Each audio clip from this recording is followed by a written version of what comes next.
Welcome back. This is part 3 of the APES Chapter 15 flip. We have just a few slides to get through here. We pick up still looking at harmful chemicals. And I think that this slide is really important because it shows a broader range. I keep falling back onto DDT and BPA, but there are many sources of chemicals that we encounter on a daily basis. So at the very end of the last slide, last video, let me jump back a slide. We talked about the fact that isolating the effects of a single chemical is tough because we're exposed to so many. Well, here's just a few examples just from home. This is disregarding going outside or going to work or anything like that, but anything from clothing to your TV to your water bottle. Fruit is, of course, sprayed with pesticide and tile floor, and all these types of things have different potentially dangerous chemicals. These are all things that you could potentially be allergic to, or you could potentially suffer negative health effects from using. Now, again, the dose makes the poison, so what are the odds that a vinyl toy containing a phthalate is going to make you react poorly? Pretty low. But you notice there are many things that have phthalates in them. So the dose makes the poison. A lot of those phthalates could potentially be dangerous. So why do we know so little about the harmful effects of chemicals? Well, because all of our testing methods have limitations. And only 10% of our synthetic chemicals have been tested for toxicity. So it's essentially been our strategy to test when there's an issue. Otherwise, everything must be okay. And that's a bit of an oversimplification. It's not legal, or it's not allowed for a company to come up with some really dangerous chemical and then just put it out there. They of course have to pass some basic safety standards, but they're just not an effective. They have limitations, is what I'm trying to get at. So in developing countries, there are many chemicals that aren't monitored. So when we talk about externalizing or exporting our pollution and exporting our negative environmental effects, that's what we're talking about. Chemicals that are monitored here in the U.S. maybe aren't monitored in some of the developing world where we ship production to. So that's what, again, another reason companies outsource jobs to other countries. They have more latitude. They can do more. They can use a wider variety of chemicals. So the precautionary principles come up a couple of times throughout this course, and the precautionary principle is basically be careful. It's go as slowly as you can, assume everything is dangerous, and then release things that aren't dangerous. Release things that are proven to be safe. Kind of the opposite of assume everything is safe and only test the things that show to be dangerous. So you see there that top list, that top bullet point. Do not use or release chemicals in the environment that we know or suspect can cause harm. So find substitutes or recycle chemicals in a closed system. If BPA maybe causes harm, let's stop using it. If DDT maybe causes harm, let's stop using it. Let's find something else that does the same thing, has similar effects, but maybe isn't quite so dangerous. That's kind of the idea behind the precautionary principle.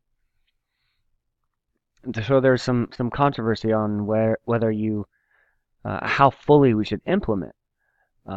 If you're in favor of it, then the company has to cover the cost of the testing to prove it's safe before it's being used. Makes sense, right? But if you're against it, only 200 of the 85,000 chemicals registered have been tested. Testing would be crazy expensive.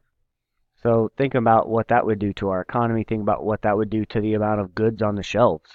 I mean, you go to Kroger or Walmart or something along those lines, and most of that stuff hasn't been tested extensively.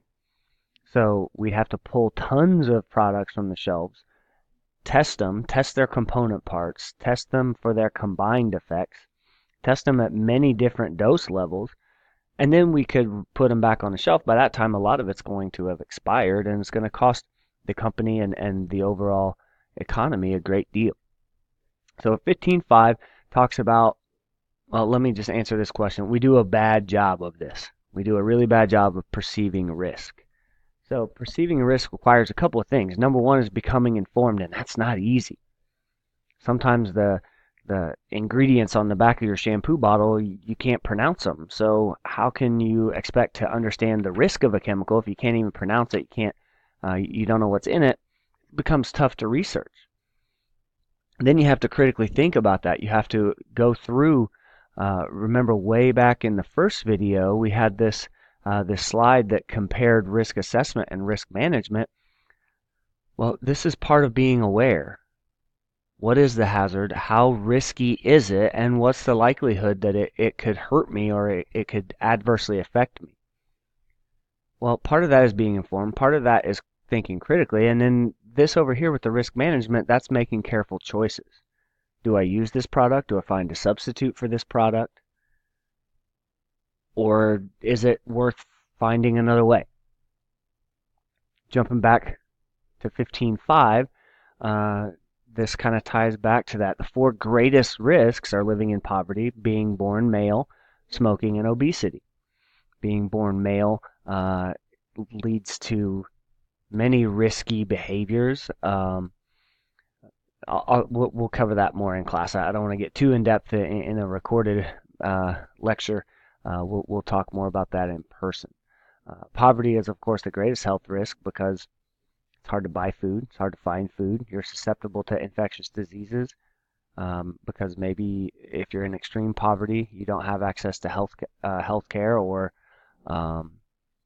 things like prophylactics to prevent exchange of fluids, things like that. Poverty tends to lead to greater drug use, and of course, drug use always leads to increased risk. Here are those poverty risks. Adequate sanitation, I missed that one. Having enough fuel for heating and cooking, that's a big one I left out. Electricity, things along those lines. You see here, moving on to the lifestyle risks. These were all things that folks don't have access to. I think I said that, but I'm not sure. So these are things that folks in poverty don't have access to, and that's going to lead to risk. It's going to lead to adverse health effects. Lifestyle risks, same kind of deal. Cause of death over here on the left, and we're seeing how many deaths that causes per year. Tobacco use is still really big. Accidents, still really big. Notice 33,000 from motor vehicles, so car wrecks and truck wrecks and things along those lines. Infectious diseases, we see there, and then you can kind of move your way down. So again, we're talking about risks. So how risky is a behavior? When you're deciding whether you should do these things, how you should manage your risk, you should understand how dangerous it is. Look at how many people die per year from smoking. It's a risky behavior. It's a risky lifestyle choice. A lot of people die in motor vehicle accidents. A lot of people die in other types of accidents. Can you manage that risk somehow?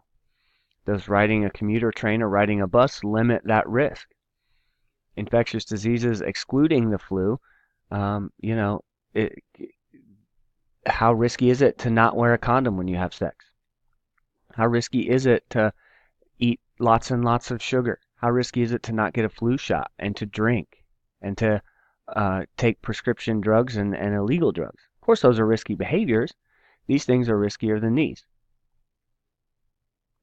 Now, when I say they're riskier than this, remember that there are multiple parts to the risk assessment. How likely is the event? That's what that graph that we just looked at. Now, what are the consequences? Now, the consequences of a drug overdose are pretty drastic. How likely is the event? The likelihood of an overdose is more likely than the likelihood of a car accident. So, again, I think that the way I talked through this was a little bit of an oversimplification, but I think you get the idea. So there are certain kind of foundations, I guess, guiding principles that can help us evaluate and reduce our risks. Like it says on the screen, people usually suck at evaluating risks. We have irrational fears, and then we're not afraid of things that we should be, and part of that rolls into whether the risk is catastrophic. If I can remember very clearly my aunt telling me a story when I was a kid about one of her friends that tried some sort of a an illicit drug. And the very first time he tried it, it really messed him up mentally, and he spent a significant amount of time in a mental institution, was removed from his family, and had a lifelong struggle from one instance of drug use. So that was a pretty strong risk to me, and that scared me away from drugs, luckily, for a long time. If you're an optimistic person, you tend to make more risks or take more risks because you think things will always work out no matter what. Oh, I might struggle for a little bit, but eventually it'll work out. And an instant gratification leads to more risk because I'm going to do what feels good right now and whatever about the future. That plays into unprotected sex a lot. I need that instant gratification so I'm not worried about the long-term risks. So here's kind of some basic guidelines. How risky is it compared to other risks? How risky is that one cigarette versus that one hit of crack? There's a significant difference there. How much risk are you willing to accept? That's a big part of being a teenager and a young adult, is figuring out how risky am I going to be. Hopefully you err on the side of caution. You take the precautionary principle when you're approaching risks, especially when it comes to college. Hope you make really good decisions, and I hope you manage your risk well. Many people don't. Try to evaluate the actual risk involved. Watch out for fake news. Watch out for distorted media reports that really try to scare you. I love the way that John Oliver has one of his "And Now This," and they talk about all these news segments that are just horrifying. But the risks are just greatly inflated. And then concentrate on things you can control. Do I have control over this? Can I control my risk? Can I control whether the world floods and orcas come and try to eat me? That's not something that you can stress about, so control what you can. It goes back to what I keep saying to you guys. Just be better. Be better tomorrow. Manage your risk. Do what you can and sort out the rest. Limit your risky behavior. Find things that you can control and don't worry about the rest. If you can't control it, it doesn't do any good to stress about it and to have these irrational fears. You may as well focus on the things that you can control. That's the end of chapter 15.